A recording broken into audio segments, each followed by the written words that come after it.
బ్రహ్మాది దేవతలు అరుస్తున్నారు బయట. నిలబడుతుంటే పార్వతీ సహితుడై లోపలున్నాడు స్వామి. విన్నాడు, అయ్యో ఏదో ఆపదొచ్చినట్లుంది పార్వతి అని గబగబ బయటకు వచ్చేసాడు స్వామి. వాళ్ళు వచ్చేశారు. ఏమొచ్చిందిరా మీ అందరికీ ఏమైంది అన్నాడు స్వామి. అంటే వీళ్ళకి మాత్రం ఇంకా లౌకిక బుద్ధి పోలేదు. ఎంత తెలివితేటలుగా మాట్లాడతారో చూడండి. స్వామి పాలసముద్రం చిలికాం, ఎప్పుడు బతికుండిపోదామని, అందులోంచి హాలాహలం వచ్చింది, మీరు బుచ్చేసుకోండి అంటే కోపడతాడేమోనని. మరి ఆయన అంటే మాటలేంటి, మొత్తం విశ్వానికి తండ్రి. అందుకని ఆయన దగ్గరికి వెళ్ళి భూతేశ భూతాత్మ భూతభావన రూప దేవ మహాదేవ దేవవంద్య, ఈ లోకములకెల్ల ఈశ్వరుండవు నీవు, బంధమోక్షములకు ప్రభుడవీవు, శక్తియుతుడవీవు, శబ్ద యోనివీవు, జగదంతరత్నవీవు, ప్రాణమరయ అఖిలమునకును సమస్త బ్రహ్మాండములను ఈశ్వర స్వరూపంగా చెప్పేసి, ఈశ్వర ఈ విశ్వమంతా నిండి నిబిడీకృతమైనటువంటి వాడివి నువ్వే. మేము చెయ్యకూడనటువంటి పని ఒకటి చేశాం. ఒంటికి తీట ఉంది కదా అని ఎవరిని ముందు ప్రార్థన చేసి మొదలు పెట్టాలో ఆ జగత పితరవు వందే పార్వతీ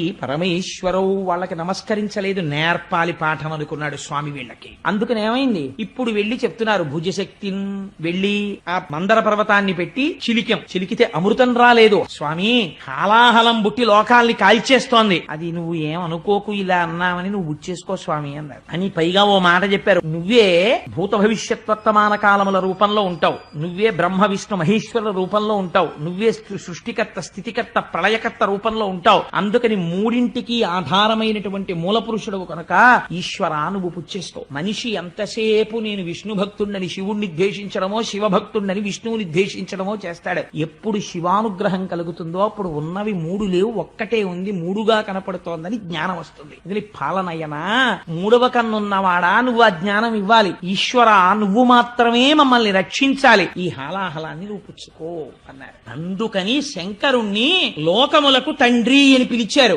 ఎవరికీ అక్కర్లేని హాలాహలాన్ని శంకరుడు పుచ్చుకుంటే మరి ఆయనకి రాదండి ప్రమాదం. ఇప్పుడు ఆయనకి ప్రమాదం వస్తే బాధపడే వాళ్ళు ప్రపంచం మొత్తం మీద ఎవరు కనపడుతున్నారు చెప్పండి నాకు? ఒక్క పార్వతీదేవే కనపడుతోంది. మిగిలిన వాళ్ళందరూ అయ్యా మీరు బుచ్చేసుకోండి, మీరు బుచ్చేసుకోండి, మీరు బుచ్చేసుకోండి అనేవాళ్లే. ఆయన ఎవరికి చెప్పాడో తెలుసా అండి? వీళ్ళందరూ వచ్చి ఆయన అడిగితే పార్వతీదేవి దగ్గరికి వెడితే అమ్మవారు చిరునవ్వులు చిందిస్తూ తాంబూలం వేసుకుని కూర్చుంటుంది. ఉంటే శంకరుడు ఆవిడ వంక చూసి అన్నాడు, చూసావా నీళ్లలోంచి వేడి పుట్టింది పార్వతి. పిల్లలందరూ ఏడుస్తున్నారు పాపం. ప్రభు అన్నవాడు ఏం చెయ్యాలి? బిడ్డలకి కష్టం వస్తే ఆదుకోవాలి. తండ్రిని నేనుండి ప్రయోజనం ఏమిటి? పిల్లలకు ఆపదొచ్చినప్పుడు రక్షించకపోతే. అందుకని వాళ్ళని రక్షించాలనుకుంటున్నాను పార్వతి. అంటే ఏమిటి దాని ఉద్దేశ్యం? హాలాహలం బుచ్చేసుకుంటానని. అలా అంటే ఆవిడ ఏమైనా వద్దంటుందేమోనని ఇలా నరుక్కొస్తున్నాడు పిల్లల వైపు పెట్టి. ఆవిడెవరు? ఆవిడ ఈ సమస్త బ్రహ్మాండములకు ఆ బ్రహ్మ కీట జనని మాతృత్వం భర్తృత్వాన్ని కూడా తోచేస్తుంది ఒక్కొక్కసారి. అందుకని అమ్మతనాన్ని ఆవిడలోంచి ఉద్భుతం చేస్తున్నాడు శంకరుడు. ఎటువంటి మహాత్యాగండి నా స్వామి.